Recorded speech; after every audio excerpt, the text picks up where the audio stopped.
Donc aujourd'hui, je vous présente un article de 2023 qui est intitulé Outcomes of Non-Floating Limiting Spiral Dissection after Drug-Coated Balloon Angioplasty for de novo femoral-popliteal lesions. C'est un article qui s'intéresse en fait aux conséquences artérielles après une angioplastie au niveau, enfin par ballon actif sur les artères fémoro-poplitées. Et notamment, on verra la survie et les complications à un.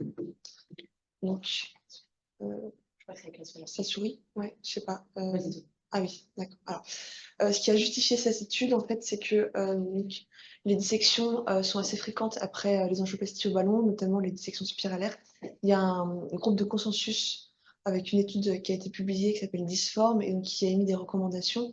Donc, pour les dissections spiralaires, donc, il y a plusieurs caractéristiques au niveau des dissections pour les caractériser, pour prendre des décisions. Et donc, au niveau du critère sur l'existence d'une discussion spiralaire, quand il y a une limitation du flux, il est conseillé de réaliser une angioplastie stenting, mais quand il n'y a pas de limitation du flux, les recommandations sont un peu moins claires et il n'y a pas de recommandations évidentes pour mettre un stent en cas de non-limitation du flux. Donc, pour savoir de quoi on parle, ça c'est la classification de la National Heart, Lung and Blood Institute qui classe les différentes dissections après angioplastie au ballon. Donc, c'est de A à F et du moins grave au plus grave. Donc, on distingue en gros deux types de dissections. A, B, C, c'est les types de dissections qui ne limitent pas le flux.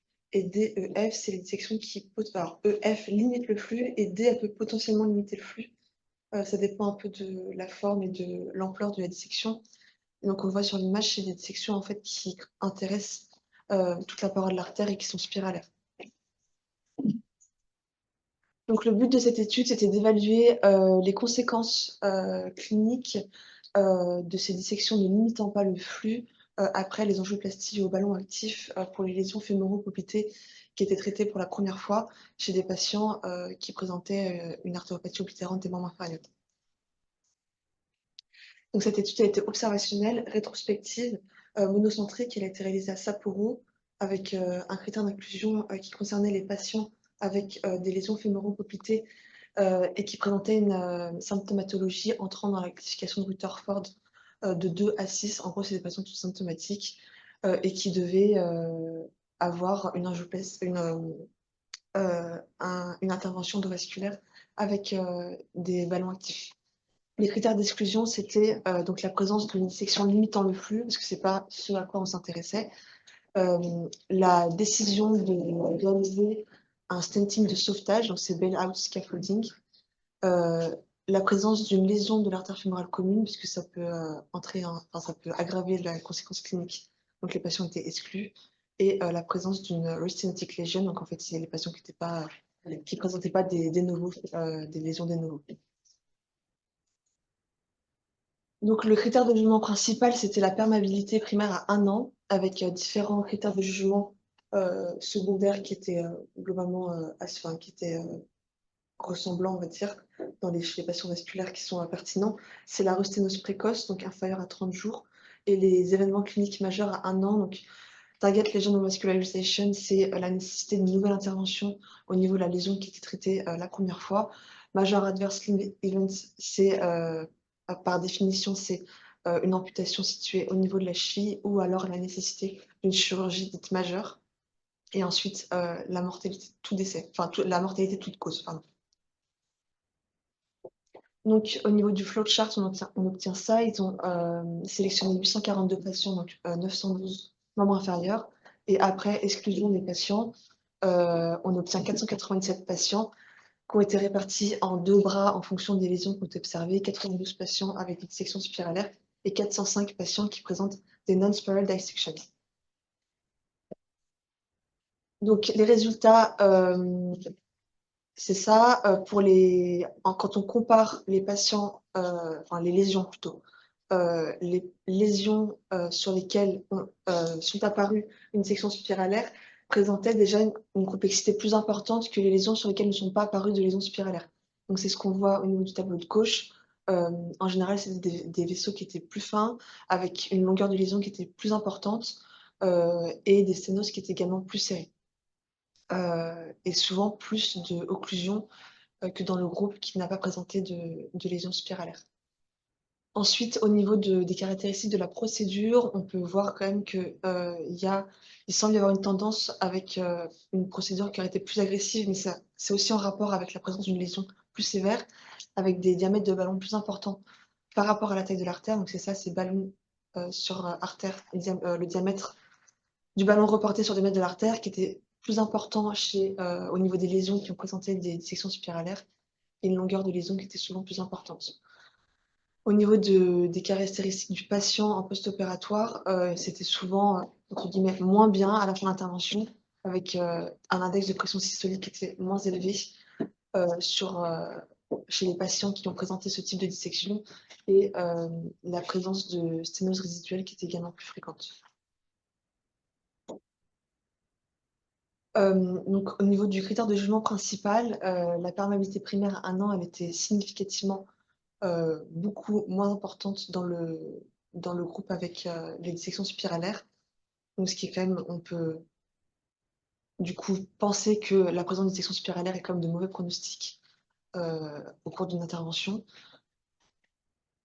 Pour les critères de jugement secondaire, c'est ce qu'on voit ici, il y avait quand même, beaucoup plus de nécessité de réintervention, donc c'est le target lesion vascularization et beaucoup plus, d'événements graves au niveau du membre inférieur, notamment, amputation, réintervention. Et la mortalité était identique par contre. Enfin, il n'y avait pas de tendance, pour un groupe.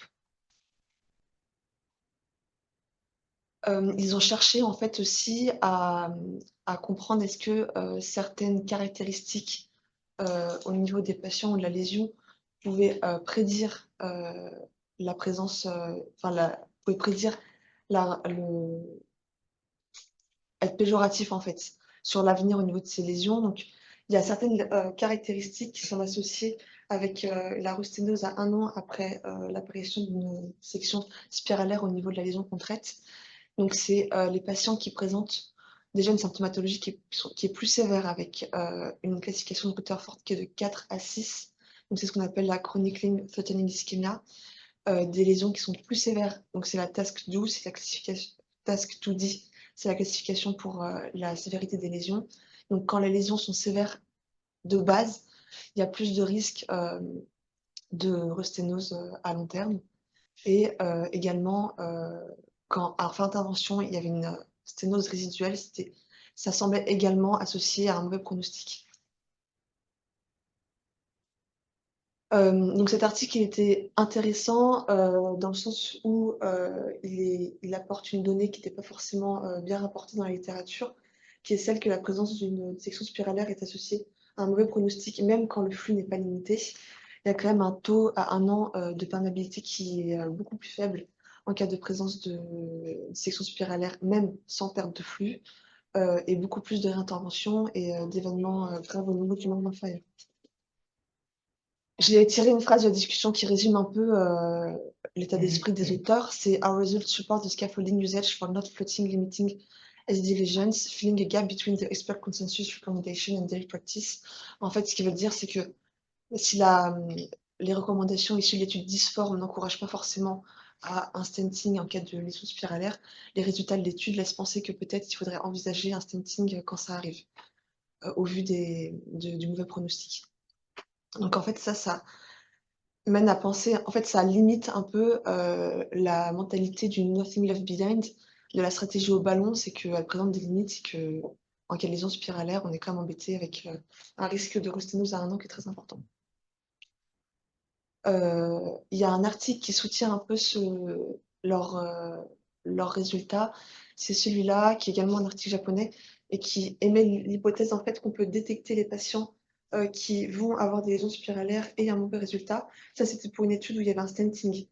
Ils ont trouvé un peu, les mêmes facteurs de risque, donc ils avaient fait un score, en fait, qui s'appelle le FADE-CLIP et ils trouvaient des facteurs de risque qui étaient associés à un mauvais résultat et c'était parfaitement corrélé, en fait, quand il y avait 1 ou 2 facteurs de risque, c'était tolérable. Par contre, 3 facteurs de risque, il y avait vraiment un très mauvais résultat à long terme. Et donc ça permet en fait surtout de détecter les patients qui potentiellement peuvent se compliquer ou mal évoluer.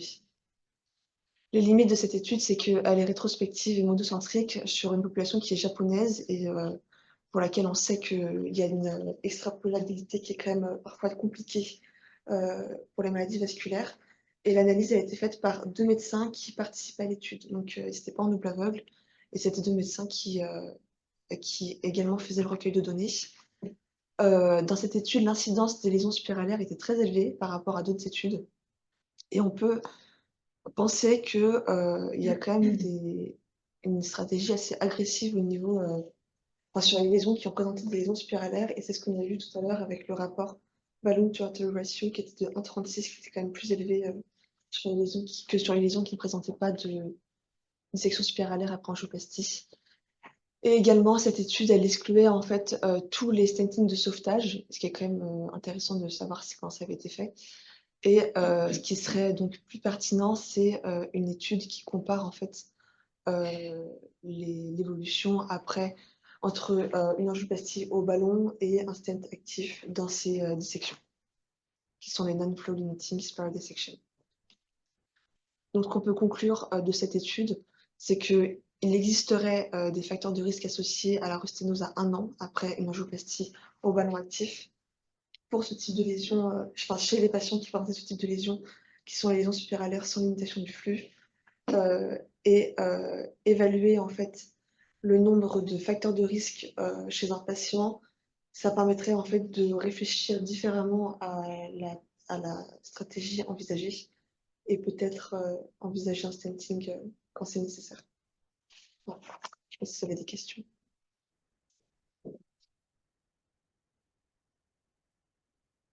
Mais en fait, les dissections spiralaires, souvent, on a un stent.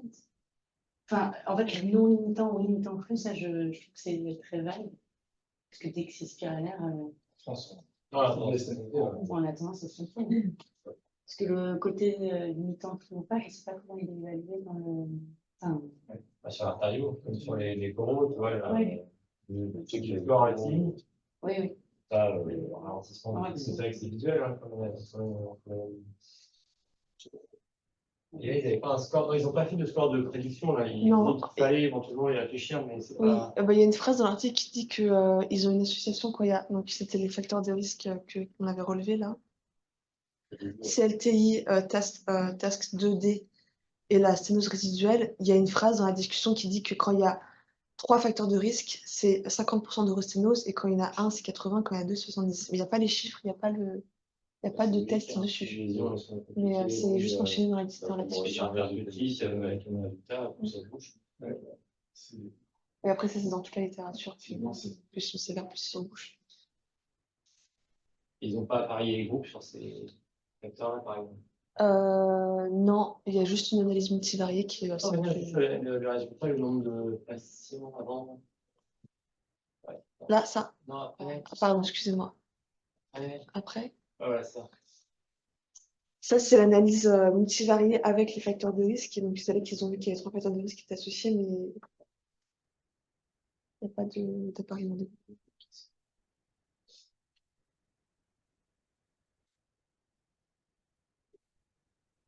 C'est irréel, quoi. Vous faites du ballon actif sur des lésions vénéneuses contre la suspicion. Ouais. Ou les. C'est pas systématiquement, donc il y a un bon résultat de la préparation. Et les ballons actifs que vous utilisez sont remboursés dans ces indications. Ouais. Vous utilisez l'impact, le ranger, ils sont remboursés dans ces indications. Et ça veut dire souvent. Ben, je ne suis pas certain. Il met du temps à adapter la LP. Ouais. Il met du temps à adapter. J'ai 2 ans de retard. Donc, je peux vous lancer aussi. Et même pour les classes QD, par exemple, ça peut vous arriver, même si on est à un meilleur résultat, préparation intérieure. Ça dépend de la préparation.